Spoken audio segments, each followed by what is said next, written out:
Welcome back to Focus on the Future. This week we're going to be talking to Vicki Van Horn. She's a nonprofit executive who specializes in things like Department of Labor statistics and different fields that are going to be in high demand. So you're going to want to pay attention because this stuff does affect you. However, before we get there, I want to address a question that came in to us at focusonthefuture.tv. Grant asked us, should I get a credit card? Is a credit card a bad thing? Well, here's the simple answer. The credit card, in and of itself, not a bad thing. But do you have the skills to manage credit wisely? Only you can answer that question. I think if you can be really responsible with it, a credit card is a great thing. But let's get to Vicki and see what she has to say. Come on. About this time every year, many high school seniors face an interesting question. Should I continue my education? How am I going to pay for it? What should I major in? What's best, a private college or a community college? How about taking out a student loan? So as you're filling out your FAFSA form, you might want to listen to what our guest has to say. We're at the office today of Vicki Van Horn, a certified financial planner who just might have the answers you're looking for. Good morning, Vicki. Good morning, Skip. How are you today? I am terrific. How are you doing? I'm great. Since I just introduced you as a CFP, a certified financial planner, tell us what in the world that is. Well, a CFP is a person who has at least 3 years of professional experience. They pass a 10-hour exam. They do 30 credits every 2 years to maintain that certification. And they have a fairly broad background in insurance, investing, tax, retirement planning, and estate planning. Ah, okay. So your background is well diversified and particularly financial areas that are concerned basically from cradle to grave. Yeah. Yeah, I think so. Exactly. I want to start with kind of an interesting story because this kind of leads into where I want to go with this. Not too long ago, I ran onto this young lady that had just gotten a job coming out of college. She had a 4-year degree. She got a job in the IT field, starting at about $36,000 a year plus benefits, so about $3,000 a month. I thought that was pretty good, especially looking at Department of Labor statistics, what they pay for a 4-year degree. But you know what? She was depressed. And I couldn't understand why until I found out that her student loans amounted to more than $100,000. And her student loan payment was over $900 a month. Wow. So, yeah, I can understand why she's depressed. She can't afford to even buy groceries, for crying out loud. Is this a common problem? This is an increasing problem. In 2009, the amount of student loans that the average college student graduated with were $24,000 a year, and that was up by 6% from the previous year. And in addition, unemployment among recent college graduates was 8.7%. Wow. So for your person that was earning $36,000 a year, we would like to see that she have no more than about $36,000 a year in student loans, just as a rule of thumb. And $100,000, it's going to be hard for her ever to get that paid off in a timely way and to proceed in the other financial goals in her life, which would be things like buying a house, having children, saving for retirement. How is she going to do those things? Well, it's going to be very, very difficult indeed. Now, I don't know how she accumulated that $100,000. It could be that she went to a private college, a for-profit college, if you will, spent a lot of money, and I want to come back to that in a second. Or it could be that she took spring break or vacations or bought cars with it. I don't have any idea because there really aren't any controls from a government standpoint of how you use the money. Yeah, exactly. If you can borrow it, you can spend it on whatever you want to, right? Exactly. You could get that student loan, in some cases a Pell Grant, and just not work. You know, we don't recommend that. I think the amount of student debt that you should have, student loans, should be absolute minimum that you can get by with. I certainly have to agree with you. Now, let me ask the obvious question. Is college for everybody? No, it's not. And for some people, it's not for them at age 18 either. I think what we need, which we didn't used to need, but we need a strategy for education and career development for our whole lifetime. Because the jobs that people are going to be doing in 10, 20, or 30 years haven't even been invented or thought of yet. So it used to be you went to school, you finished, you worked. And that paradigm, that's changed, it's shifted completely. And I know myself, I've pretty much gone back to school every decade of my life. And the things that I do now were certainly not even thought of when I was first in the workplace. And Oh, probably nor I. the same for you as well. You're right, but yet our parents and our Absolutely. parents Yeah. tended to work in the same profession their entire life. My dad worked in the same job for 44 years. Yeah, exactly. And at the end, you get the gold watch and pat on the fanny, and you go about Yeah, your yeah. retirement and enjoy life, right? And I'm not sure, but I've had a whole bunch of jobs myself. So, and I think that's going to continue. Is that career tenure? Job tenure is about 5 to 7 years. People shift jobs about every 5 to 7 years. I've heard that recently. That shocks me. That means a person coming out of school today at 18 years old, going to work until they're probably 64, 65. You're telling me they're going to hold 10 different jobs maybe? They could easily. My gosh, that's incredible. Let's talk a little bit about college costs. Are college costs going up? Absolutely, and they're going up faster than inflation. Inflation on average, right now it's close to zero, but historically inflation is about 3% a year. Right. But the last 20, 30 years, 6 to 8% increases per year is not uncommon for education and incidentally also for healthcare. Well, yes, indeed. Incidentally, that's a big incidentally, I think. Yeah, and that's also when we talk about those jobs, benefits so important for young college graduates and high school graduates to get a job with benefits. Well, let's talk a little bit about that benefit track. Do you think those things are going to go away? They're getting more expensive and they are going away in some cases. Employers are reluctant to attach that on at this point because they're really not sure what the costs are going to be. Of course. Especially when you start looking at some of the escalating prices that we've seen in the healthcare area alone. Exactly. Coming back to the college tuition area for a moment, basically there are three types of institutions, I guess, at the college level. One being a private for-profit college, then a community college perhaps, and then maybe a non-profit private college. Can you give me examples of all three that somebody would recognize? Well, a private college would be someplace like Harvard, Stanford. Okay. A for-profit college would be like any of the Kaplan colleges or University of Phoenix. Okay. And of course your local community college. Interestingly, and anyone who's interested in career statistics should be going to the Bureau of Labor Statistics website, bls.org, .gov, excuse me. bls.gov. Gov, Okay. yes. And I was just on there this week, and I noticed that the greatest demand, projected demand, is going to be for people with an associate's degree, Really? which is your local community college. And that's a 2-year degree, It's correct? a 2-year degree, and most frequently, the community colleges do a really good job of keeping their eye on where there is demand. I'll be darned. So that is going to be the most high demand degree at this point, you think, going forward the next 5 years, 10 years? 5 to 10 years, and it's going to be tailored to your geographic location. Well, let's come back to this private for-profit Yeah. college thing, University of Phoenix, those types of institutions. What's the graduation rate from those with folks with a 4-year bachelor's degree? I have concerns with the for-profits, and I'll tell you, there's some statistics I'm going to read for you. There was a study done by the Education Trust, and they found that only 22% of first-time, full-time bachelor's degree students at for-profit colleges graduate within 6 years.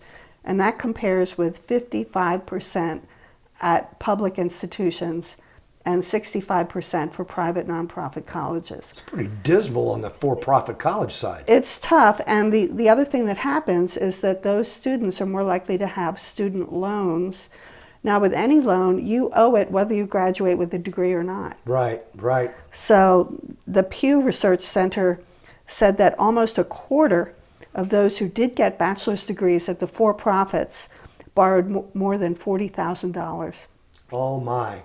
You know, when you start looking at owing $40,000 coming out of school, you got to ask yourself the question, how long does it take you to recover it?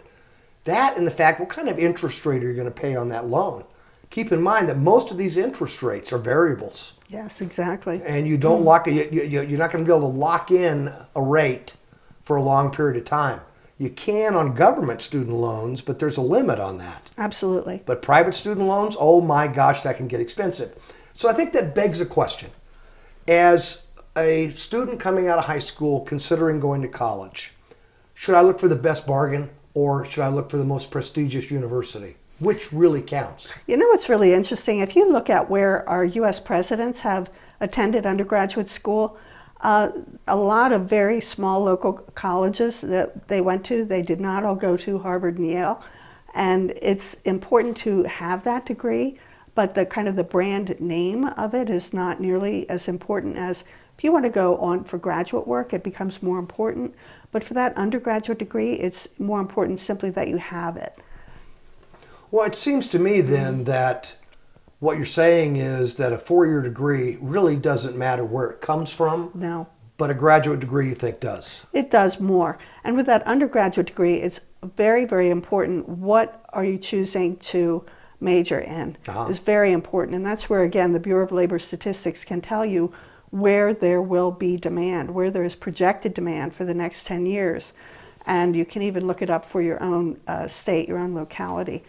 Who wants to, it's an investment of your time, your money, 4 years of your life, 2 years of your life, you're going to spend to have that pay off in terms of career development is to study an area where there will be demand. And at the moment, life is not very pleasant for the liberal arts majors. That's about what I was going to ask. So probably, unless I'm going to teach, majoring in English probably doesn't make a lot of sense. It's tough, I or know. philosophy or one Tough. of those particular Very liberal tough.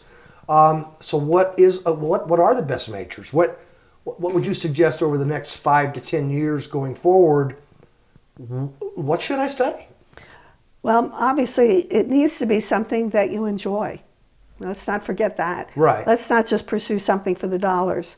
And there's a difference between jobs that are going to be in high demand and jobs that are going to pay a living wage. I can tell you some jobs that are going to be in high demand, and that is anything related to the healthcare industry. But many of those jobs are very low wage, like home healthcare aides and Pretty people tough, that work yeah. in nursing Pretty tough. homes, and physically demanding and don't pay much. Right. Also in food service and food preparation. Many jobs are going to be out there, but many of them pay hardly anything. What about the nonprofit sector? A lot of folks look at that and think that might be an area because it's interesting most of the time, and you're giving back to the community. Does that make sense to you? Well, there are jobs in the nonprofit world that pay reasonably well and have benefits. Wherever you work, whether it's in the for-profit sector or the nonprofit sector, you need a living wage. You need to be able to live on the money that you earn, and you need some basic benefits like health care. Yeah, I mean, bottom line is you got to be able to pay the bills. Absolutely, you do. And if you can't have a roof over your head, life becomes pretty Yes, tough. absolutely. Let's take this a step further. Is there a correlation between, or a connection between the amount of education that a person receives and their employability factor? In other words, are you more likely to get laid off if you're a high school dropout or a PhD? Absolutely. Education definitely related to employability. And there's some interesting statistics when we look at people who are in their retirement years, that the people that have the most education also have the most wealth, and they also have the best health. So it's a complex set of interactions there, but they're all related. And in this recession, unemployment is greatest among people who don't have a high school diploma or a GED. Yeah, I can imagine that that's the case. I mean, you know, if you don't have a lot going for you education-wise, it's got to be awfully tough to find a job, Very tough. especially in this type of environment. So Absolutely. your advice would be to those coming out of high school today, if you can, and if it doesn't break you financially, continue your education as long as you can. Yes, and plan periodically to return to education during your work life. I'm probably going to have to do that. Yeah, I don't think there's any question about that. One last question, this comes back to the student loan area. Are there certain professions that I can choose that will allow me to pay back that student loan faster or perhaps have it forgiven? Absolutely, and there are some specialized programs, but in general, for example, the student loan borrower must be employed full-time in a public service job for 10 years, 120 monthly payments. Okay. If they have made 10 years worth of their payments, it's quite a broad classification. It includes emergency management, government, military service, public safety, public health, nurse practitioners, teachers, public services for individuals with disabilities or the elderly, public interest legal services. So there are many jobs where 10 years of work would pay back your student loans and get forgiveness of the principal and the interest at that point. I would imagine you could probably combine something too. You could do 4 years of military, come out, Absolutely. 6 years of teaching, and I've got that loan paid off at that point. Absolutely. That might make some sense, especially in view of what you said before, that people are going to change careers anyway. Mm-hmm. Why not put yourself in a situation where you can get rid of that debt burden? Absolutely. And it might be a good idea, Vicki, to actually plan to do that today, Yeah. and think, gee, this is my 10-year plan. Let's make this work. Boy, that makes a lot of sense to me. Yeah, it does to me too, because there's so many other things that you aren't going to be able to pursue while you're repaying student loans. For example, people in their 20s are not saving for retirement. They're not even thinking about it, but they need to start when they're in their 30s. And it's hard to think about, if you're thinking of having children and leaving the workplace, you don't want to do that with those student loans hanging over your head as well. Sure, that makes a lot of sense as well. Vicki, thank you so much. Really great to see you, and a lot of important information today. Thank you. My pleasure.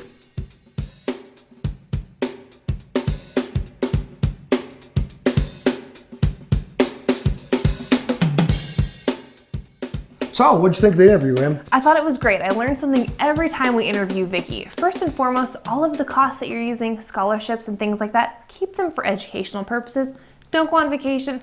Don't get plastic surgery. Not a good idea. Well, if you don't keep them under control, trust me, your life will be controlled by somebody else. That's right. And the costs are going up for continuing your education. So be aware of those costs. So for most of us, that means probably having a job while you're in school. And while you're in school, considering what you're going to do, what you're going to be when you grow up, when you graduate, check things like the Department of Labor for the statistics about what jobs are going to be available when you graduate. Sure makes a lot of sense. I was shocked, actually, to learn that this generation of students will hold maybe 9, perhaps even 10 different career jobs. So let's do some research, finding out what's in demand for when you're going to be out in the workforce. Makes sense to me. We will be right back with the Stock Market Corner. Thanks, guys.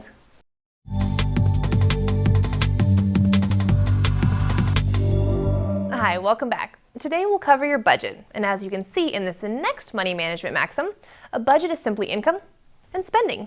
I meet quite a few people that cringe at the word budget, but it really isn't hard or scary to budget. So let's start with the income portion. Income is any money that crosses your palm. It may take the form of a check from graduation or a student loan difference not needed for school, which you still have to pay back, by the way, or the money that you were paid at work. A budget is simply a spending plan and how you'll handle the funds to pay the bills. We all have a certain amount of fixed expenses for bills that range from housing, food, cell phone, and so on. It seems like you have a lot of money when you first get paid, but those bills, they spend it fast. So what happens when it's the third week of the month and you're out of money? Well, most people use their credit cards to make up the difference, but that's not free money. You're going to have to pay it back plus the interest. There are only 2 ways to improve your budget. You increase the income or you cut your expenses. That's it. We would all love to have some more income. That equals taking on a second job. So if school and your first job permit, perfect. But it's much easier to fix your budget by cutting down on the expenses. This means taking a really hard look where that money goes every single month.